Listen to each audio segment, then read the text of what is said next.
소시오패스들은 이것보다는 더 다채로운 얼굴을 하고 있죠. 그러니까 다크나이트에 나오는 조커, 사이코패스지만 소시오패스들의 상당수는 어떤 얼굴을 하고 있냐면 이런 얼굴을 하고 있어요. 네. 사실은 이 얼굴 기억나시죠? 이거 네. 슈렉에 나오는 네. 그런 얼굴을 얼마든지 합니다.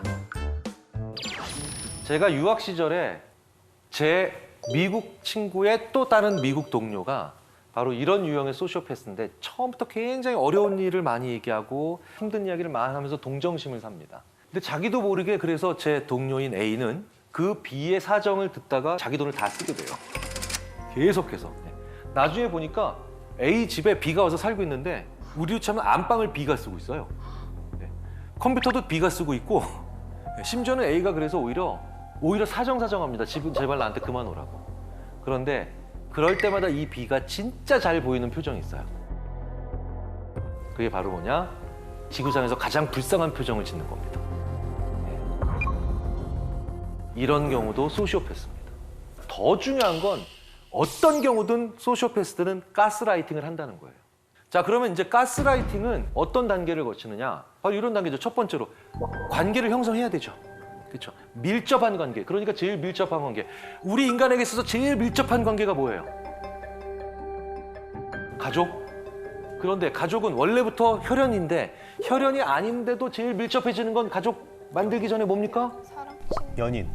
연인, 부부. 네, 연인과 부부. 부부가 가장 가스라이팅이 많은 이유예요. 그러면 두 번째 반드시 꼭 하는 게 뭐냐? 아까 가스라이팅에서 나왔죠. 기억을 왜곡합니다.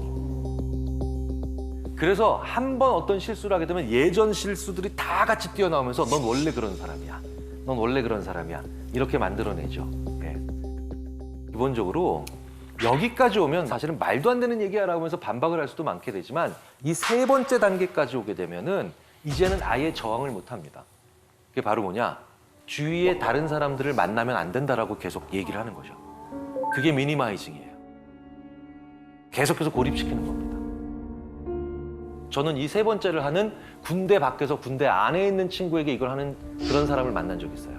그러니까 무슨 얘기냐면 제가 군대에 있을 때 어떤 병사 한 친구가 갑자기 어느 날 오더니 저는 정훈 장교님이랑 이제 다시 얘기를 할 수 없습니다. 그 뭐야? 무슨 얘기야? 너랑 나랑 연애하냐? 그래서 저는 그냥 별 생각 없이 그냥 그런가 보다라고 그럼 알았어 오지 마 정훈 씨래. 근데 나중에 한 2년 후에 그 친구가 우연히 저한테 이메일을 보내더라고요. 그때 정훈 장교님과 만나지 말라고 제 친구가 얘기했기 때문에 안 간 거기 때문에 죄송하게 생각한다고. 근데 그 정훈 장교님 만나지 말라고 얘기한 애가 그럼 같은 부대에 있었느냐? 아니래요. 자기 과 친구래요. 네. 그러니까 걔는 군대를 갔고 그 과 친구가 계속해서 걔네 집에 살고 있는 거예요. 걔는 군대를 갔고 그 가스라이팅을 하는 친구는 그 친구를 이용하면서 계속 그 집에 살고 있었던 겁니다. 그런데 그걸 계속하는 과정에서 이 소시오패스적이고 가스라이팅하는 친구는 계속해서 자기 말을 듣게 해야 되니 제일 중요한 게 뭡니까? 주위에 다른 사람들을 만나면 안 된다라고 계속 얘기를 하는 거죠. 그게 미니마이징이에요. 어떤 식으로 됐냐면 이렇게 얘기하는 겁니다. 입영 전날에 이렇게 얘기했대요. 너 군대 가면 맞아 죽을 수 있어. 최대한 사람들에게 마음을 열지 말라고. 계속해서 고립시키는 겁니다. 마지막 단계가 있습니다. 이제 본격적으로 뭐가 시작되느냐? 무시가 들어갑니다. 근데 무시를 세게 하는 걸 우리가 보통 개무시라고 하죠. 네. 근데 정말 그런 식으로 무시합니다. 옆에 그냥 물건이 있는 것처럼 무시할 때도 있고요.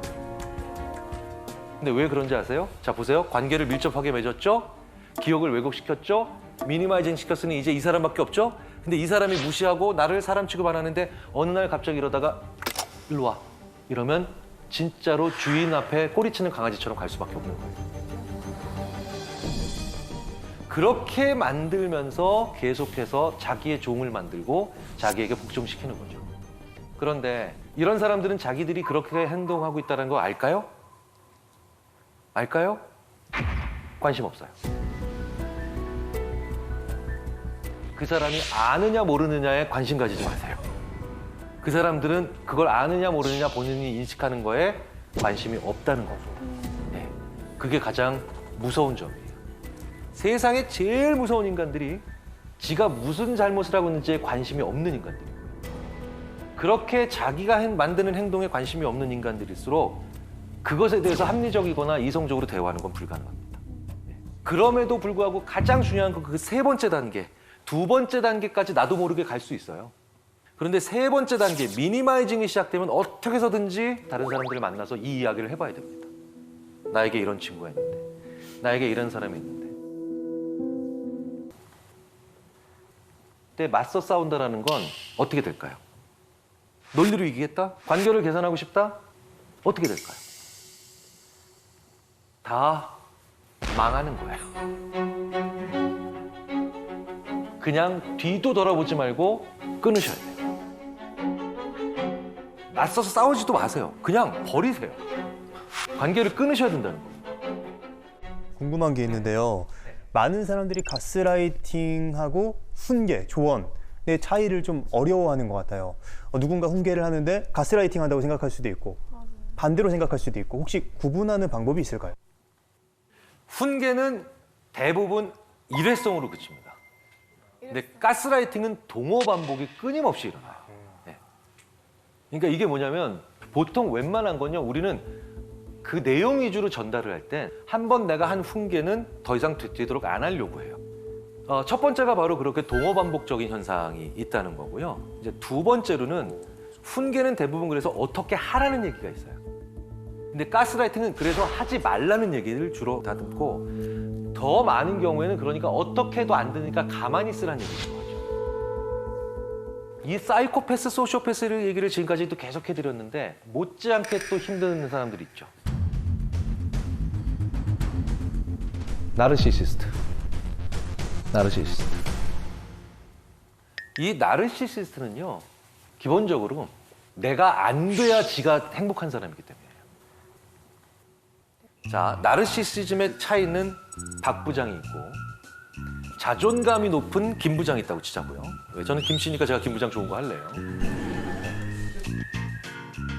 자, 이렇게 자존감이 높은 김 부장은요, 일을 잘했는데 상무님이 와서 김 부장 이번 일 너무 잘 됐네, 훌륭해 라고 얘기하면 이거 보통 이렇게 얘기합니다. 저희 팀 애들이 원래 한기량 합니다. 자, 이 말엔 이런 뜻이 있죠. 나의 부하들도 나만큼 뛰어나고 그래서 우리는 협동을 잘해서 이 좋은 결과를 만들었다. 이런 얘기예요. 그런데 나르시시즘에 완전히 빠져있는 이 박 부장은 와, 똑같은 칭찬을 받습니다. 비슷한 일을 했고요. 잘했고요. 그런데 상무님이 와서 박 부장 이번에 이렇게 일을 잘했어. 훌륭해. 라고 칭찬을 하면 이렇게 얘기합니다. 이 띨띨한 부하들을 데리고 내가 그 일을 해냈지 말입니다. 네. 나르시시즘은 내가 잘하는 것도 중요하지만 남들이 못하는 것도 중요해요. 그래서 이 나르시시즘에 있는 사람들은요, 심지어 겸손해 보이는 사람들도 있어요. 꽤 겸손해 보이는 것 같이 연극을 하지만 결국은 얘가 후지고 멍청한데 내가 도와줘서 잘 된 거야. 이 두 가지 조건을 다 충족시키려고 해요. 왜 이런 사람들이 만들어질까요? 바로 어렸을 때부터 서열과 등수에 민감한 사람으로 교육받았기 때문이에요. 와, 우리 애가 이번에 95점을 받았어요. 야, 잘했구나. 이게 아니라 몇 등이야.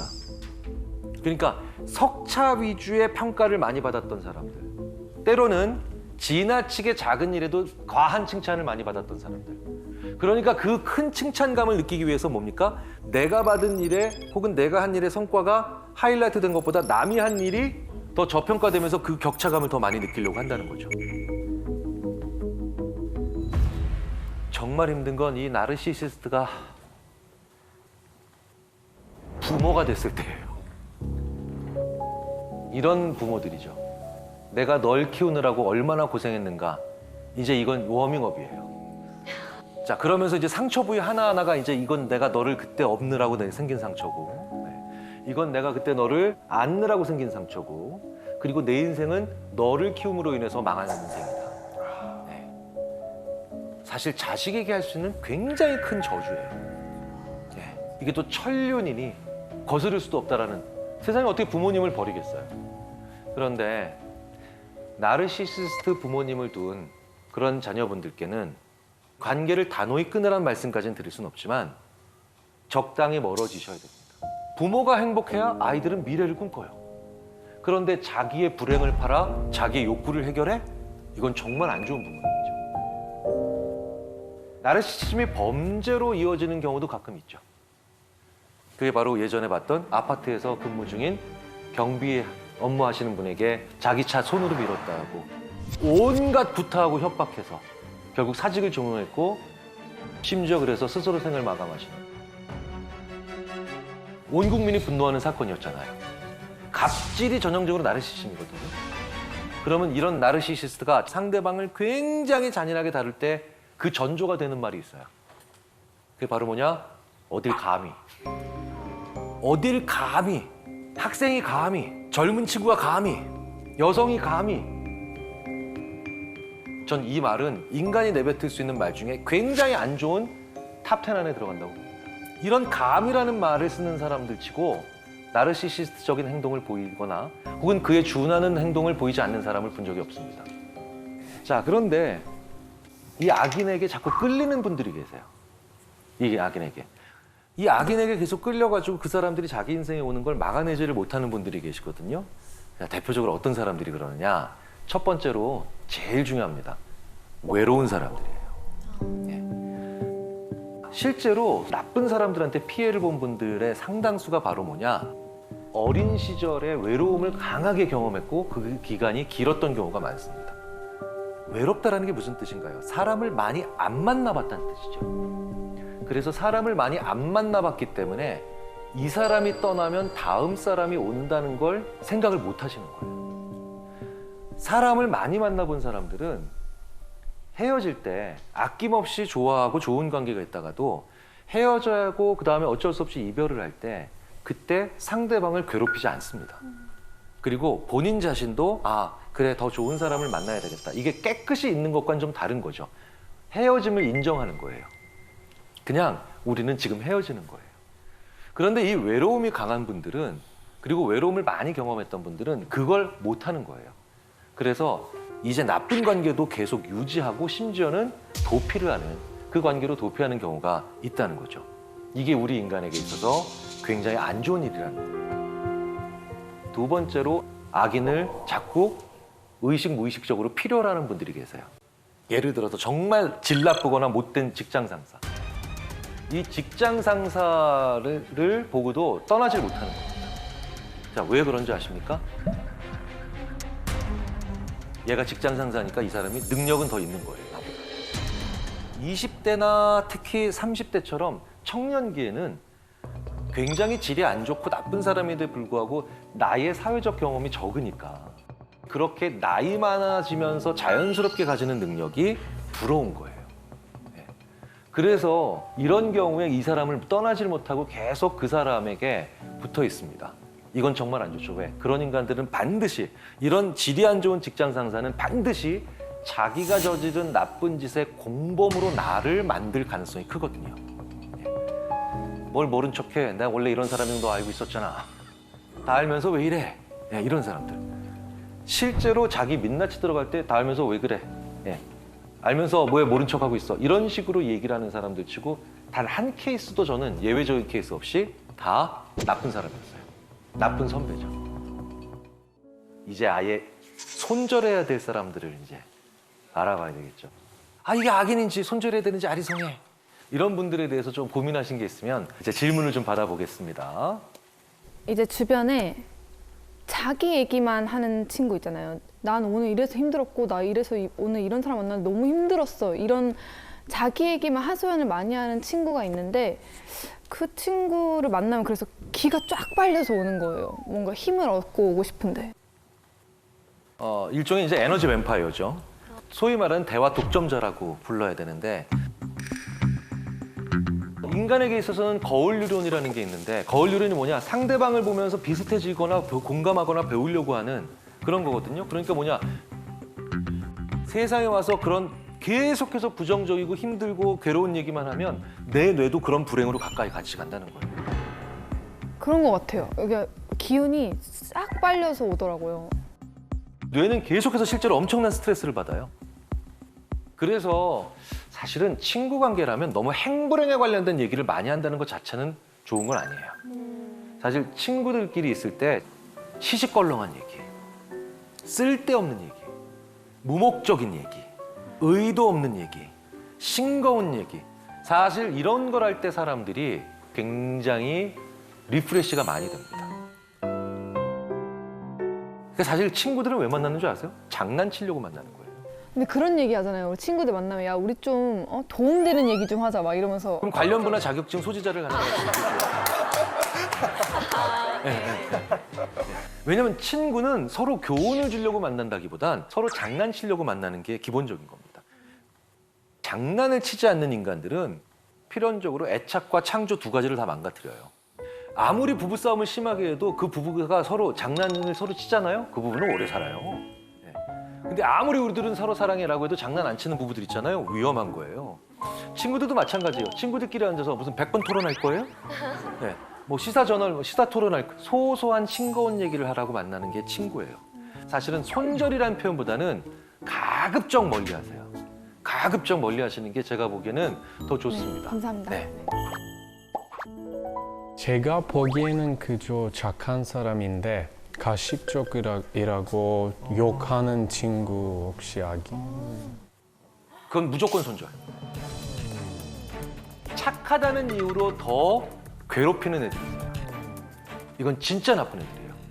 소시오패스에 거의 준하다고 저는 봐요.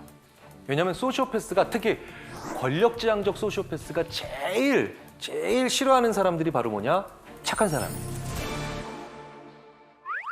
왠 줄 아세요? 자, 권력지향적 소시오패스들은 뭡니까? 힘을 잡는 게 최고의 정직이에요. 예. 그런데 사람들은 자기 생각과 반대 생각하는 사람을 위선적이고 거짓말쟁이라고 하잖아요. 그래서 이런 유형의 소시오패스들한테는 가장 위선적인 게 착한 사람들이에요. 정말 저 자식 속은 안 저럴걸? 그러니까 위선적이라고 생각하니까 더 많이 괴롭힐 수 있는 거예요. 힘이 약한 사람을 괴롭힌다? 나쁜 짓이죠. 근데 착하면서 힘 약한 사람을 유난히 더 갑질하거나 괴롭힌다? 이건 진짜 질이 안 좋은 인간입니다. 네, 이건 끊어내셔야 돼요. 이건 끊어내셔야 돼요. 자, 우리 이런 사람들 왜 알아봐야 될까요? 다시 한번 말씀드리죠. 나에게 진짜 소중한 사람에게 정확히 그들을 알아보고 잘해주기 위해서 악한 사람을 알아봐야 되는 겁니다. 아주 사소한 습관 몇 개가 있어요. 이런 사람들의 영향을 덜 받는. 첫 번째가 이런 사람들 연락처는 절대 저장하지 마세요. 네. 나쁜 사람들 연락처를 이름을 써서 저장하는 분들이 계시대요. 심지어는 개자식이라고 하는 나쁜 별명을 가지고. 아니요. 네. 진짜로 피하고 싶으시다면 아무 의미 없게 번호로 만들어 놓으셔야 돼요. 번호로. 그래야 내가 어떻게 받아요? 누구세요? 라고 받죠? 누구세요? 3번만 받잖아요? 그럼 이 사람들은 아, 얘한테 영향력 행사하기 되게 어려울 것 같은데? 이런 생각을 합니다. 두 번째, 가까운 사람만이 나를 구한다라고 하는 이 비합리적 신념을 버리셔야 됩니다. 되게 재밌게도요. 사스, 메르스, 코로나. 이화여대 최재천 교수님이 이러시죠. 지금 코로나 팬데믹으로 인한 바이러스가 왜 자꾸 주기가 짧아집니까? 개체의 다양성이 줄어들기 때문에 숙주로 삼을 만한 것이 인간밖에 없어서 계속 오는 거다. 그렇다면 우리 사이에 정말 많은 다른 동물들이 존재하고 있고 멸종되지 않은 수많은 종들이 존재하고 있다면 이렇게 한순간에 바이러스가 팬데믹으로 변하면서 우리를 괴롭히는 사회가 되지 않았을 겁니다. 이게 정확하게 악인이 바이러스예요. 무슨 얘기냐? 느슨하지만 다양한 관계가 없으면 필연적으로 나를 향해 오기가 쉬워져요. 예, 그렇겠죠? 걱정하지 마십시오. 현대사회에서 저희들이 아무리 연구를 해봐도 느슨하지만 다양한 관계를 가지고 있는 사람이 행복해요. 그리고 느슨하지만 다양한 관계를 가지고 있는 사람이 더 생산적이고 회복도 빨라요. 느슨하다는 걸 두려워하지 마시라는 거예요. 인생을 길에 비유를 많이 하잖아요. 인생은 길을 걸어가는 과정인데 이 길이 평지가 아니에요. 오르막이야. 그런데 오르막인데 언덕이 하나씩 더 나와. 그래서 그 언덕을 넘어가야 되는 거죠. 그래서 저는 자존감의 언덕이라고 부르거든요. 그러니까 자존감을 높이는 법은 이 산을 깎아서는 절대로 환경을 변화시켜서는 절대로 문제가 해결이 되지 않더라고요. 결국은 내 두 다리를 튼튼하게 만드는 방법밖에 없다. 그래서 저는 이 심오한 이야기를 한 편의 그림으로 표현을 해봤어요. 한때 제가 그 커뮤니티에서 그 별명이 윤 피카소였어요.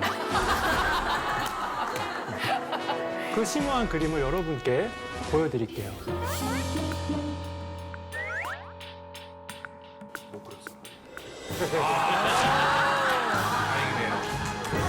윤 피카소죠. 그래서 저희에게 자존감을 높여주는 그림을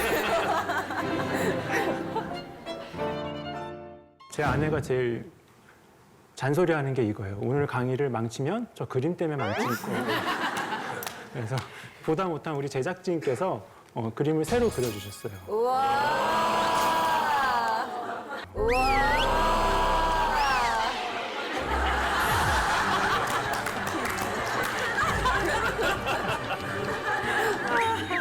늘 자존감의 언덕을 만나고 이 언덕을 넘으면 조금 좀 편하게 되지만 또 그 다음 언덕을 만나고 우리는 계속 자존감에 도전을 받습니다. 그래서 못 넘어가면은 좌절이 되지만 이곳을 하나 넘어갈 때마다 자존감 성장이 성숙이 일어나게 됩니다. 여기서 중요한 단어가 하나 나오는데 그 머리 위에 자존감 도둑이라고 써 있죠. 네. 특히 이제 언덕에서 내 자존감을 도둑질해가는 누군가를 만나면 인생이 상당히 힘들어집니다. 우리 주변에 자존감 도둑들이 있어요. 원미연님은 혹시 떠오르는 사람이 있으신가요? 내 음반이 이제 뭐 음원 발표가 돼서 뭐 상의를 막 링크해서 막 치고 있는데 그쵸. 누군가가 와서 제 자리를 탁 뺏어왔을 때 이제 그 가수를 당분간은 보고 싶지 않죠. 그렇죠. 가까운 곳에 보통 자존감 도둑이 네. 있어요. 왜냐하면 우리는 자존감 도둑을 무의식 중에 피하거든요. 그래서 저 사람을 웬만하면 안 마주치고 넘어가려고 노력들을 합니다. 그런데 계속 내 자존감을 괴롭히는, 내 자존감을 뺏어가는 사람들은 멀리 할 수 없는 사람들이에요. 가까운 동료, 친구, 직장 상사, 아니면 가족 중에 누군가가 자존감 도둑인 경우가 많아요. 그런데 이분들이 얼굴에다가 자존감 도둑이라고 써놓지는 않거든요. 이분들은 되게 선한 의도를 가지고 있어요. 그래서 이 자존감 도둑질에 어떤 행동으로 어떤 말로 날아오는지를 잘 봐야 됩니다.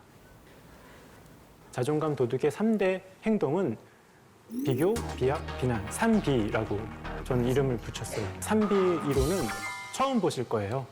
왜냐하면 제가 만들었거든요. 비교는요, 상당히 광범위합니다. 내 앞에서 남 얘기하는 게 다 비교예요. 우리가 누굴 사귀면 당신 정말 예뻐, 아름다워 그렇게 얘기하면 되잖아요. 그런데 그렇게 하지 않고 당신 정말 예뻐, 지난번 걔보다 더 예뻐 그렇게 얘기하면 내용과 상관없이 무조건 기분이 나빠지는 겁니다. 두 번째는 비약입니다. 3살 버릇 80까지 간다, 바늘도둑 소도둑 된다, 이런 속담 때문에 우리가 과하게 비약을 당하고 기분이 나빠지는 경우가 많아요. 내 미래를 단정짓고 부정적으로 예측을 하면 자존감이 손상될 수밖에 없습니다. 마지막으로 비난입니다. 비난은 자존감을 직접적으로 공격을 하는데, 비난에서 중요한 건 뭐냐면 항상 왜라는 단어와 함께 옵니다. 과장님이 얘기하는 거예요. 왜 지각했어? 문장만 보면은 이유를 물어보는 거죠. 왜라는 질문을 하지만 사실 그 안에는 지적을 하는 것이고 비난을 하게 되는 거죠. 그래서 정신과 제가 전공이 됐을 때 선배님들이 불러가지고 홍균아, 이제는 왜라는 단어를 쓰면 안 된다 말씀을 하시더라고요. 그래서 제가 왜요? 그랬죠.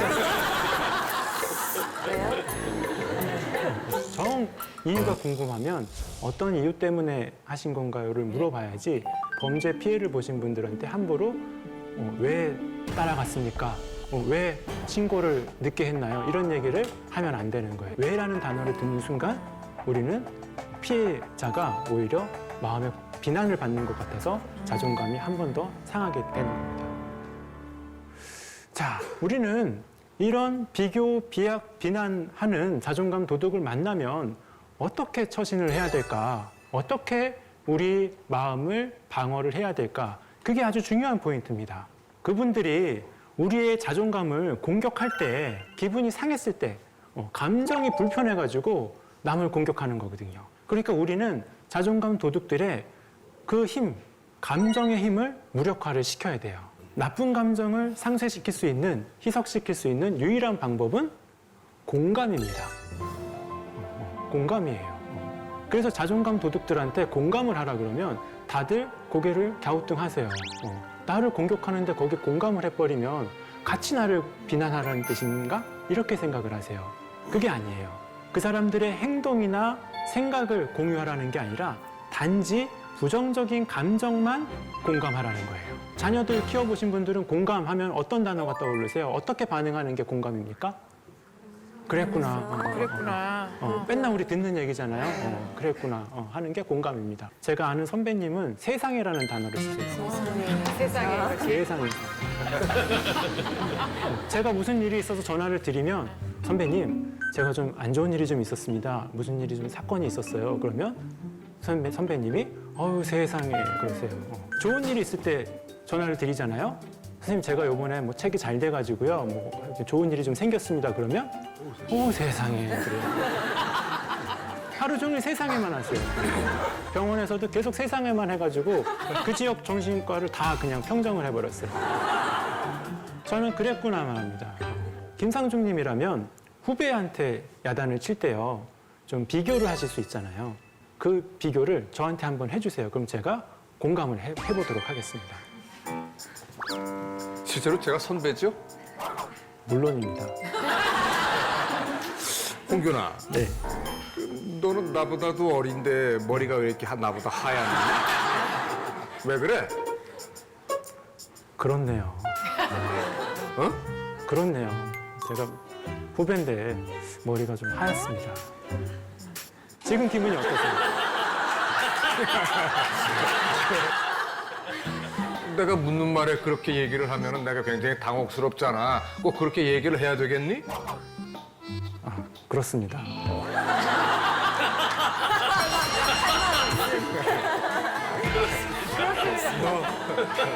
당혹스러우시겠습니다. 뭐 더 이상 할 말이 없네요.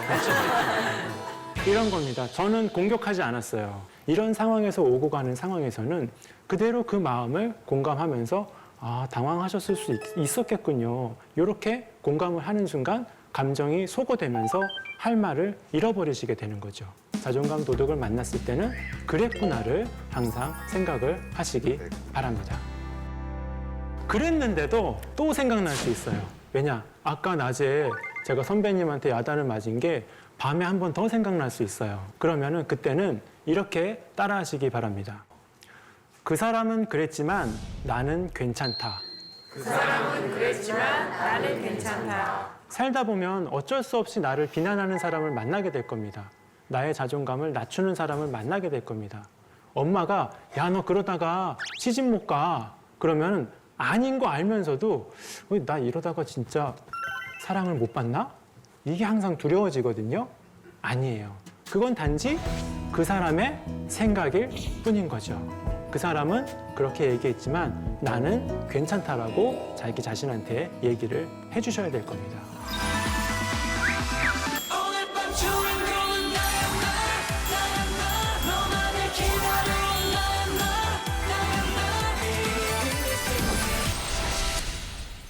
자존감을 회복하려고 노력을 하는데 주로 인지행동 치료라는 치료를 많이 하게 되고 이 구조가 항상 머릿속에 있습니다. 인지행동 치료의 전제는요. 우리가 모두 살아가는 인생을 4가지로 구분을 하는 겁니다. 첫 번째는 사건입니다. 이 인생은 다 사건의 연속이에요. 그래서 저랑 김상준 선배님과 만났잖아요. 이것도 하나의 큰 사건이거든요. 이 사건은 항상 생각을 만들어냅니다. 좋은 생각이 들었으면 좋은 감정이 들고 더 오래 있으려고 하겠고 나쁜 생각이 들었으면 나쁜 감정이 들고 멀어지려는 행동을 하게 되겠죠. 그렇게 사건이 생각을, 생각이 감정을, 감정이 행동을 만들어냅니다. 예를 들어서 데이트를 하는데 갑자기 여자친구가 한숨을 후 하고 쉬는 거예요. 그럴 때 어떤 생각이 드시겠어요? 저래본 지가 오래돼갖고. 그러니까 제가 뭘 잘못한 거겠죠. 그쵸. 또는 손호영 씨를 본 거야. 그게 나 때문에 나를 보고 한숨 쉰 거야. 뭔가 연애의 자신감이 좀 떨어져 있는 상태라고 하셨잖아요. 그러면은 여자친구가 한숨을 쉬는 이 사건을 나의 문제로 끌어들이게 돼요. 아, 내가 뭔가 부족한 게 아닌가? 그래서 이 사건이 부정적인 생각하고 이어지면서 감정까지 같이 나빠지는 거죠. 그리고 생각합니다. 내가 지겨웠나? 내가 지겨워졌나? 이 생각이 계속 드는 거예요. 사건은 점점 멀어지고 머릿속에는 생각만 남습니다. 그러다 보면 불안한 감정에, 허탈한 감정에 이상한 행동을 하게 됩니다. 예전에 사귀던 그 사람은 그렇게 재밌었다던데 그 사람 생각하는 거 아니야? 라고 불쑥 행동이 튀어나가 버리는 거죠. 그럼 이 행동은 새로운 사건이 돼서 우리를 힘들게 합니다. 저도 옛날에 그랬어요. 저는 부부싸움 잘 안 했는데 보통 부부싸움을 하면 양말 때문에 그렇게 했어요. 집에 가가지고 너무 힘드니까 지쳐가지고 양말을 이렇게 벗어갖고 던져놓고 소파에 앉아있단 말이에요. 그러면 와이프가 얘기를 합니다. 홍균 씨, 양말 좀 세탁통에 넣어요. 그런단 말이에요. 그럼 그 얘기를 듣고 그 사건이 야, 내가 하루 종일 일하고 왔는데 내 노동의 가치를 몰라주나? 요즘 내가 좀 수입이 좀 줄어가지고 와이프가 저러는 건가? 그런 생각을 했어요. 그리고 막 화도 나고 괜히 인상도 막 굳어지고 그랬었거든요. 도대체 내가 왜 어떤 사건 때문에 이렇게 기분이 나빠졌나 생각해 보니까 양말이더라고요. 그래서 이거 양말 일인데 왜 내가 이렇게 기분이 나빠야 되나 생각을 해가지고 생각을 좀 바꿨거든요. 내가 어떤 사건 때문에 어떤 생각을 하는가, 그리고 어떤 감정과 행동이 이어지는가만 구분을 잘 해봐도 해결책이 좀 빨리 나옵니다. 자, 내 생각을 바꿔야 됩니다. 여자친구가 한숨을 쉬는데 어떤 생각을 할 수 있을까요? 무슨 일이 있나 보다. 그래. 무슨 일이 있나 보다. 뭔가 좀 힘든 일이 있나 보다 생각을 할 수 있겠죠. 생각을 이렇게 바꾸면 어떤 감정이 쫓아올까요? 걱정? 왜 그래? 걱정되겠죠. 그렇죠. 걱정되고 뭔가 좀 불쌍하니까 도와주고 싶은 생각이 들겠죠. 그럼 어떤 행동을 하겠어요? 잘해주겠죠. 저 사람. 뭐라도 먹을래?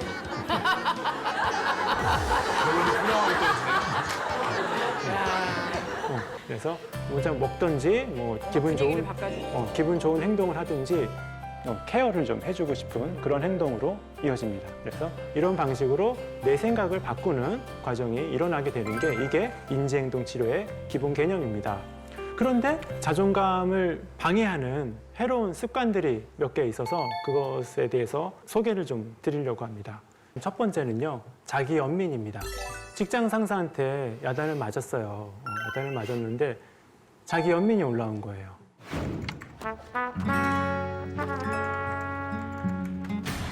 신입교육 때 원리터 통일 양식 안 배웠어요?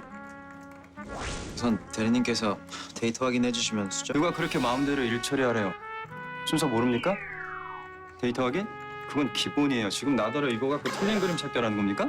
그리고 1차적으로 데이터 입력하고 그 후에 2차로 양식 수정하고, 아니 대체 그런 순서는 어느 회사에서 써먹는 프로세스입니까?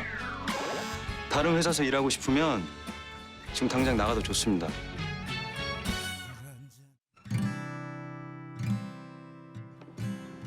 정말 바라던 꿈들을 이룬 걸까?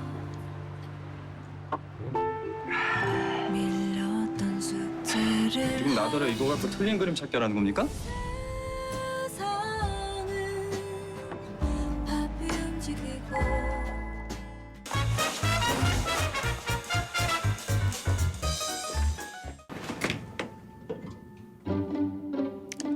지각이네요. 아니 네.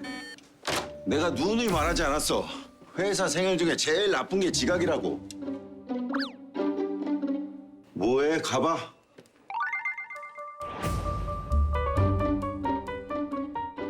네, 보시니까 어떠세요? 안쓰러워요. 안쓰럽죠. 중요한 건 자기 연민에 감정은 자꾸 자기 자신한테 위로를 해주고 싶다는 생각으로 이어진다는 거예요. 나 이렇게 잠들면 안 돼. 오늘 이렇게 불쌍한 하루를 보냈는데 이대로 잠들 순 없어 하면서 술을 마시게 된다거나 게임을 하게 된다거나 잠이라도 휴식이라도 좀 줬으면 좀 건강한 위로가 됐을 건데 뭔가 미숙한 위로로 이어지면서 다음 날로 악순환이 계속되는 거죠. 이게 자기 연민이 우리의 자존감을 악순환시키면서 나쁘게 만드는 첫 번째 원인이 됩니다. 해결책은 뭐겠어요? 자기에게 좋은 걸. 그렇죠. 뭔가 무기력감이 느껴지고 뭔가 무능력감이 느껴질 때 나한테 어떤 선물을 줄 것이냐, 어떤 행동을 해서 이것을 끌어올릴 것이냐가 긍정적인 건강한 자기 위로와 이어질 때 자기 성장도 일어날 수 있고 자존감의 늪에서 빠져나올 수가 있게 되는 거겠죠. 자기 연민은 위로를 어떻게 해주느냐에 따라서 잘 넘어갈 수가 있습니다. 그리고 두 번째는요, 양가 감정이라는 겁니다. 혹시 양가 감정이라는 감정 들어보신 적 있나요? 잘 생소하실 거예요. 양가 감정은 한 사건에 대해서 양극단에 반대되는 감정이 동시에 생기는 겁니다. 이런 거는 제가 연애 상담 같은 거 할 때 많이 보게 돼요. 밤늦게 친구가 전화를 해가지고 톡을 해가지고 막 자기 여자친구 때문에 힘들다고 얘기를 하는 거예요. 그럼 우리 뭐라고 합니까? 헤어지라고 그러죠. 그러면은 그 친구 뭐라 그럽니까? 내가 이런 사람 그래도 만나려면은 그 어떻게 그렇게 금방 헤어질 수가 있냐 그러죠. 그럼 전 또 뭐라 그래요, 우리는? 그럼 만나. 그럼 만나 그러죠. 그러면 또 무슨 소리야? 내가 얼마나 얘 때문에 고생하는데 하면서 생각이 계속 왔다 갔다 합니다. 만날 것이냐 헤어질 것이냐에 대해서 양가적인 감정이 왔다 갔다 하는 거죠. 자존감 문제도 마찬가지입니다. 내가 자존감 있는 삶을 살고 싶다, 당당한 삶을 살고 싶다라는 생각이 들면서도 그래도 내가 좀 인생을 겸손하게 살아야 될 것 같은데 내가 너무 자존감이 올라가면 이 친구들이 나를 좀 싫어하지 않을까 하는 생각을 하게 돼요. 겸손하고 싶기도 하고 자존감 강하게 살고 싶기도 하고 자존감 강하게 살다 보면 또 문제가 생길까 봐 걱정을 하게 되는 양가 감정이 생기게 되는 거죠. 그리고 자존감에 해로운 세 번째 습관은 부정적인 생각입니다. 부정적인 생각인데 자기 충족적 예언이라고 그러거든요. 너무 희망을 품었다가 실망을 자주 하시다 보니까 희망을 품는 게 나를 해칠 거라고 생각을 하고 미리 부정적인 생각을 많이 하십니다. 얼굴에 나는 사랑받을 수 없어 써놓고 다니는 분이 있단 말이에요. 그러면 그게 절대 사랑스러운 표정이 될 수가 없는 거죠. 막말을 들으면 어떤 기분일까요? 만약에 다짜고짜 와서 그냥 막 막말을 했어요. 쌍욕을 하고. 어떻게 반응하십니까? 어떠실 것 같아요, 기분이? 아이고, 기분이 아니죠. 그냥. 나를 때리는 것도 아닌데 사실은 거의 내 얼굴에 침 뱉은 거와 똑같은 그런 느낌이죠. 똑같은 거죠. 그런 모욕감 앞에서 누가 이렇게 편안할 수 있겠어요. 저는 좀 회피하는 것 같아요. 자리를 떠나거나 아니면 그냥 무시할 것 같아요, 저는. 저도 어렸을 때는 그냥 못 들은 척을 했었는데 좀 나이가 들면서는 그냥 이렇게 반응해주는 내 에너지가 너무 아까워서 그냥 삥긋 웃어줘요. 그냥 예. 그럼 진짜 열받겠다. 돈이 있습니다. 이 막말은요, 특히 21세기 들어와서 굉장히. 그런데 막말을 찾아보면 연관 검색어가 프리 스피치로 나와요. 그러니까 자유로워지기 때문에 우리가 막말하는 거죠. 19세기보다 20세기가 더 자유로웠잖아요. 20세기보다는 21세기가 좀 더 자유로웠죠. 우리가 자유롭게 얘기할 수 있는 사회로 가는 과정에서 그 막말이 다시 한번 또 뜨고 있죠. 굉장히 큰 염려가 되고 있죠. 이 막말이라는 게 결국은 근본적으로 보면 혐오입니다. 근데 혐오는 굉장히 중요한 생존적 반응이에요. 자, 지금 이 앞에 누가 변을 봤어요. 변을 봤어요. 그렇죠. 바로 하시죠. 여기서의 호기심을 느낀다? 얘는 어떤 느낌일까? 딱. 그렇죠. 그런 사람은 오래 못 살겠죠. 혐오라고 하는 건 인간이 생존하기 위해서 가져야 되는 가장 중요한 기본적이고 즉각적 감정입니다. 그래서 이걸 뒤집어서 얘기하자면 혐오, 막말 이런 것들이 많은 사람들 있죠. 이 사람들은 의식적이든 무의식적이든 자기가 지금 굉장히 위급한 사람이에요. 그게 목숨과 같은 것도 있지만 지위, 그렇죠? 경제, 부 이런 것들 다 관련이 돼 있다라는 겁니다. 혐오와 혹은 혐오에 준하는 그런 불쾌감은 안 느끼는 게 그러니까 비정상이지 오히려 느끼는 건 정상이죠. 문제는 표현하는 게 말이 안 된다는 거예요. 이건 되게 다른 얘기예요.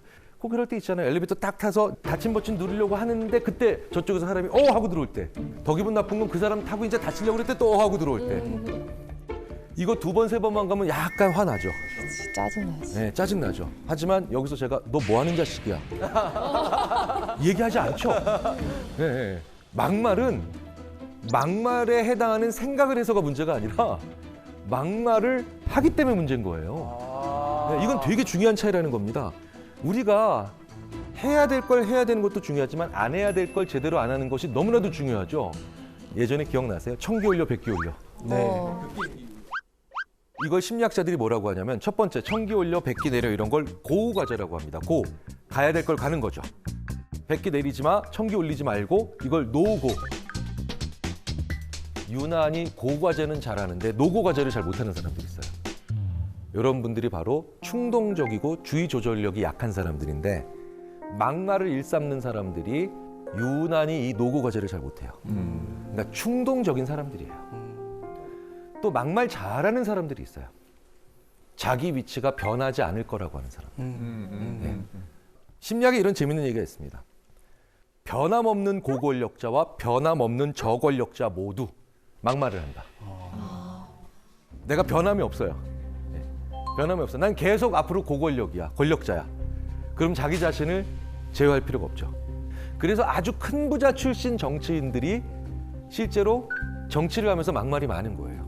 왜? 자기는 어쨌든 계속해서 고권력일 거라고 생각을 하니까. 근데 문제는 변하지 않는 저권력자도 막말하기가 쉬워진다는 겁니다. 내가 지금은 저권력이고 뭔가 좀 낮은 혹은 좀 힘든 계층에 있지만 내가 잘 하게 되면 내가 조금 더 좋은 위치로 갈 수 있을 거야 라고 생각을 하는 사람들이면 내가 평상시에 막말을 그렇게 하지 않겠죠. 그렇죠. 오히려 나의 생존성을 떨어뜨릴 수도 있으니까. 문제는 우리 사회가 예전보다 중산층부터 시작해서 저소득층까지 사회적 이동성이 떨어지고 있다는 거예요. 이번 생에 내가 오를 사다리가 없어라고 하는 말들이 우리의 젊은이들 사이에서 우리의 사회에서 자꾸 들린다라는 건 굉장히 중요한 근거가 되겠죠. 또 하나 우리가 막말이 요즘 굉장히 많이 나오고 있고 이상하게 막 하는 사람들이 점점 숫자가 늘어나는 이유가 막말하는 사람들은 최소한 솔직하다라고 하는 착각을 사회적으로 하고 있기 때문이에요. 네. 자, 신하영 씨, 지금 네. 누군가가 자기 다리에 커피를 쏟았어요. 근데 그 사람이 아이씨 해놓고 이제 뭐 숫자가 하나 나왔어요. 네. 이런 사람이 있고 다른 사람이 이러면 저는 괜찮습니다. 왠지 첫 번째와 두 번째 어느 사람이 더 솔직해 보이세요? 두 번째는 확실히 솔직하진 않잖아요. 그렇죠. 네. 우리가 이렇게 겸손하고 예의 바르다라고 하는 게 어느 정도는 자기를 가리는 거잖아요. 그러니까 엉뚱하게도 욕하는 사람, 막말하는 사람은 더 솔직한 사람이다. 야, 최소한 걔는 그래도 솔직하잖니? 라고 하는 착각들을 계속 사회적으로 만들어가야 돼요. 그래서 미국에서는 정직성에 대한 주별 척도가 있어요. 이걸 스테이트 인테그리티 인베스티게이션이라고 하는데 펠드맨이라고 하는 연구자가 페이스북 사용자 3만 명의 욕설 데이터를 가져와가지고 와, 진짜 다양하겠다. 각각 어느 주 출신인가를 확인한 거예요. 그러니까 여기에 정직성 순위가 있고요. 얼마나 그 주의 사람들이 평균적으로 솔직한가, 그다음에 얼마나 더 욕을 많이 하는가. 네, 정확하게 일치한다는 거죠. 막 욕하고 막말하는 사람도 있다면 그래도 걔는 솔직하지 않냐. 앞뒤가 같겠지. 그쵸. 적어도. 이게 착각하는 거죠. 이건 전혀 다른 문제인데도요. 그런데 우리 사회가 지금 되게 재밌게도 솔직하게 엉망인 얘기를 하는, 진심으로 헛소리하는 진심으로 헛소리하는 사람들이 자꾸 권력을 잡고 있는 그런 세상들이 가고 있어서 정말 위험하고 두렵고 문제가 있다는 걸 느끼죠. 실제로요. 이건 미국에서도 아주 오랫동안 검증이 잘 되어 왔다는 건데 더 괜찮은 후보를 뽑는 게 아니라 진정성이 높은 후보. 근데 그 말이 진실인지는 관심이 없다는 거예요.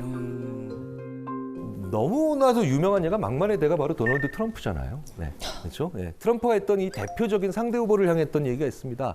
저 사람은 민간 기업에 취업도 못할 사람이다. 그리고 자기 자신을 비난했던 한 의원의 지역구인 볼티모어에 대해서는 이렇게 얘기했죠. 역겹고 쥐가 들끓는 난장판이다. 누구도 살고 싶어하지 않는 미국 최악의 지역이다. 이런 이상한 소리들은 심리학에서 이제 정규적인 용어로 등극을 했죠. 영어로 볼쉿. 우리말로 개소리. 네. 그런데 우리나라에도 많죠.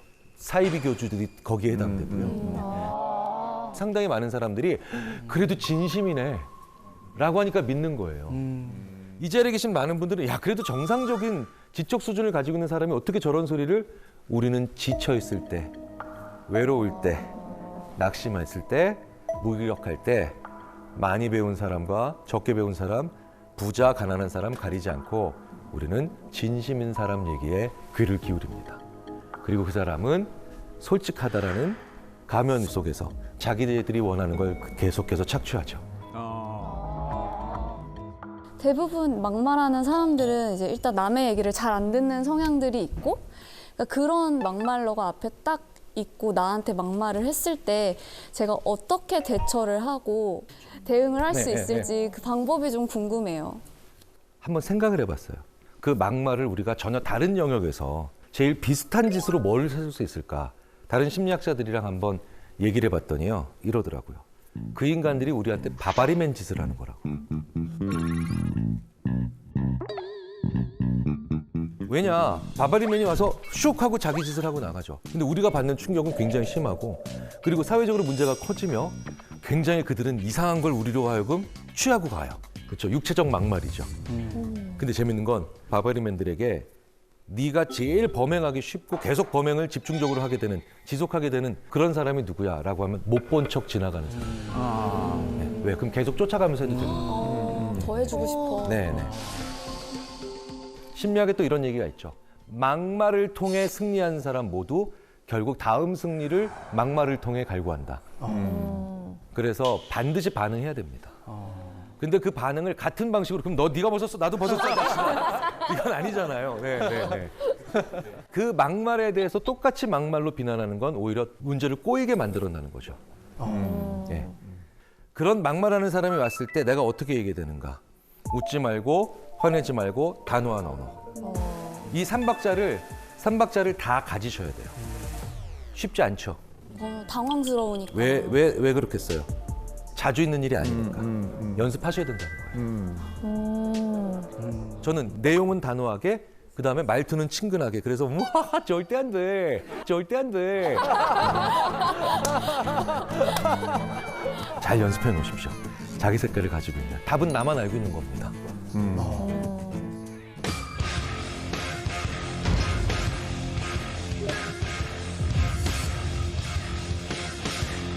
늘 밝은 사람들, 속을 모르겠는 사람들, 늘 웃고. 근데 이런 분들도 누군가에겐 사실 의외로 지옥일 수 있습니다. 긍정적인 수준을 넘어서 이 사람은 늘 밝은 모습만 나한테 보여주니까 오히려 내가 이 사람한테 나는 어떤 문제가 있는 사람이 아닌가 싶을 때가 있는 그런 경우가 있더라는 거예요. 이런 경우를 심리학자들이 부적절하게 밝은 사람이라고 표현합니다. 이런 것도 일종의 허세예요. 허세죠. 사실 허세 많이 부려보셔서 아시잖아요. 예. 저도 옛날에 길 가다가 한번 넘어졌는데 내 친구가 야 괜찮아. 이거 있잖아요. 야 너 엉덩이에서 피 아니야. 사실 사람들은 내가 남들에게 약하게 보이기 싫고 내가 남들에게 동정받기 싫다라고 하는 그런 욕구가 있죠. 그런데 괜찮지 않은데 괜찮은 척하는 걸 너무 끈질기게 하는 사람들은 첫 번째, 그냥 말 그대로 남에게 피해 주는 게 너무 싫은 사람들. 이런 사람도 있어요. 두 번째 유형으로는 내가 화나고 슬프고 괴롭고 힘들다는 걸 보여주면 사람들이 자기를 안 좋게 볼 가능성이 높아진다라고 불안해하는 사람들이죠. 사실 이런 유형이요. 진짜 위험한 게 과로사가 쉬워요. 모든 과로사 하는 분들이 그렇진 않지만 과로사 하는 분들 중에 상당수가 가족분들의 얘기를 들어보면 너무 안타까워요. 힘들다는 시그널을 안 주신 거예요. 그러니까 가족분들에게도 훨씬 더 큰 상처가 되는 경우들이 있죠. 자, 이런 경우가 어떻게 제일 많이 만들어지는 줄 아세요? 감정을 표현했을 때 욕을 많이 먹어본 사람. 네. 어렸을 때부터 힘들다, 아프다라고 하는 표현을 너무 못하게 그런 과정을 거친 겁니다. 어렸을 때 남자아이들한테 우는 거 아니야. 남자애들은 그러는 거 아니야. 여자애들은 그러는 거 아니야. 뭐 참 상처되는 말이잖아요. 부정적인 감정은 왜 느낄까요? 온에서 오는 생존 신호예요. 화가 난다, 짜증이 난다, 분노가 치밀어 오른다, 힘들다. 이런 모든 시그널들은 표현할 수 있어야 됩니다. 적정하게 화냈다 그러면은 그건 정당한 거예요. 감정을 자꾸 이렇게 표현하는 것 자체를 억누르게 되면 그 감정에 대한 눈금 자체가 발달이 안 됩니다. 예, 그래서 그러니까 뭐뭐 하는 거 아니야는 참으로 아이를 그쪽 전체의 그냥 판단 능력을 상실하게 만들어 버리는 아주 안 좋은 그런 언어예요. 부정적인 언어. 그렇죠.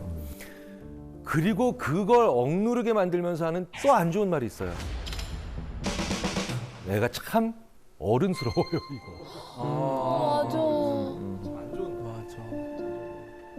그러니까 어른스럽다라는 것 자체가 무조건 안 좋은 말인 게 아니라 감정을 억누를 때마다 어른스럽다라고 하는 얘기를 해버리면 감정을 안 보여야만 나는 오히려 잘하고 성장하고 있는 거구나라는 생각을 하게 되죠. 이게 또 직업 특성상 어쩔 수 없이 연예인분들이나 아니면 뭐 방송 쪽, 뭐 서비스업은 정말 그런 경우가 많죠. 내 감정을 누르고 안 보여야 되는 경우가 너무 많죠. 네. 이렇게 보여줘야 되는 것이 많은 그런 일들을 하시는 분들은 어쩔 수 없이 늘 밝은 모습을 보여야 된다는 강박증이 되죠. 이걸 뭐 스마일 마스크 증후군이라고 표현하는 경우도 있는데 내가 감정을 제대로 표출하지 못한다는 거, 이것도 사람을 탈진시킨다는 겁니다. 굉장히 유명한 실험들이 있잖아요. 자아고갈 실험 같은 거. 다른 사람들 다 춤출 때 가만히 있어야 되는 거. 이 사람이 한 1시간 동안 그걸 시켜놨더니 푹 쓰러지더라는 거예요. 에너지를 쓴 거예요, 그러니까. 춤춘 사람들이 에너지를 쓴 것 같지만 내 감정을 표출하지 못하고 가만히 놔두는 이 과정 속에서 오히려 저 사람은 탈진하게 됐고요. 그런데 그 사람은 자기가 왜 탈진했는지 이유를 더 모르죠. 그러니까 자기를 무기력하게 만들어요. 심하면 이게 조울증이나 아니면 양극성 우울 장애로까지도 이어질 수 있는 그런 경우가 있기 때문에 자기 감정을 어느 정도는 표출할 수 있는 그런 것들이 필요하죠. 이런 분들이 있다면 결국은 나는 이 사람의 한 가면이랑만 사귀고 있다는 느낌? 이런 것들을 가지게 되면서 허망합니다. 이런 경우는 어떻게 되냐면요. 그 사람이 자기 패를 보일 때에만 내 패를 먼저 내가 보여줘야 됩니다. 아, 내가 솔직하지 않으면 상대방도 나한테 솔직하게 나오지 않겠구나, 안 보여주겠구나 라고 하는 그런 느낌을 가지게 해야 됩니다. 저도 그런 친구 하나 있어요. 상당히 친한 친구인데 자기 부모님의 부고를 알리지 않았던 경우가 있어요. 네, 부고를. 네. 전 적잖은 충격을 받았어요. 네. 지난 30년 동안 저한테는 힘든 모습을 안 보였던 거예요. 그러니까 그때도 안 보이더라는 거예요. 그래서 제가 얘기했죠. 나도 똑같이 힘든 일 있을 때 너한테는 알리지 않을 거야. 실제로 그렇게까지도 얘기를 했습니다. 그 친구가 곰곰이 생각해보고 저한테 단단히 사과를 하더라고요. 가깝고 친한 사이라면 보일 건 보여야 됩니다. 그런데 그 중에 하나가 바로 뭐냐, 내 감정이에요. 난 괜찮아. 그냥 좋은 말이 아니라는 거예요. 그 사람과의 관계를 더 이상 발전시키지 못하게 만드는 차단막이나 아니면 장벽이 될 수도 있어요. 자기 혼자 안 불편한 척, 자기 혼자 괜찮은 척. 이것도 또 하나의 위선이라는 걸 우리가 한번 생각을 해볼 필요가 있다는 거죠. 그런데 어떻게 그 사람만 잘못이 있을까요? 그 사람이 늘 나랑 있을 땐 괜찮다라고 얘기하는 건 사실 나한테 문제가 있을 수도 있습니다. 나랑 같이 있을 때 유난히 나는 괜찮다라고 얘기하는 그런 사람이 있다면 한 번쯤은 내가 그 사람의 감정을 너무 가볍게 여겼거나 그 사람을 다른 사람들 앞에서 너무 희화화하거나 웃음거리로 전락시키지 않았는가를 한번 생각해 봅니다. 예. 나도 모르게 그럴 때가 있거든요. 저도 모르게 그렇게 당한 경우가 있어요. 제가 지난주에도 강의평가 때 이 얘기를 듣고 제가 한번 상처를 받았는데 강의평가 때 머리 크다는 얘기는 왜 쓰는 거예요? 야, 정말 온 마음을 다해서 색출하고 싶은데 자기 외모 신체 콤플렉스가 누구나 다 있잖아요. 어느 정도는. 그래서 짧은 다리, 그다음에 큰 머리 뭐 이런 거에 대해서 저도 조금씩 저희 컴플렉스가 있었는데 유난히 그때 저만 보면 야 짧다리라고 하면서 짧은 다리 친구가 왔다라고 놀리던 키 큰 친구가 있었어요. 지금은 그 친구가 짧다리라고 막 옆에 계속 쫓아다니면서 놀려도 전혀 상처를 안 받아요. 야 짧으니까 안 넘어지잖아요. 무게 중심의 밑에 있는 게. 한국 유도가 왜 이기는 줄 알아 임마? 안 넘어가는 줄 알아? 막 이러면서 이제 쉽게 오히려 즐기면서 얘기를 하는데 저한테 한 대학교 1학년 그 시기에 유난히 고농담을 많이 했던 그 친구는 전혀 악의가 없는 친구였거든요. 저도 한 10년이 지나고 난 다음에 문득 깨닫게 되더라고요. 아, 내가 유난히 얘 앞에서는 괜찮은 척하고 있다는 거예요. 네. 이 사람한테서는 내가 약점 보이기가 싫고 내가 만약에 힘들어한다라는 건 내가 뭔가 패자가 되고 있다라는 그런 생각을 저도 모르게 하고 있더라는 거예요. 그 친구한테 그런 입장이 된 게 아닐까라는 생각을 해볼 필요도 있죠.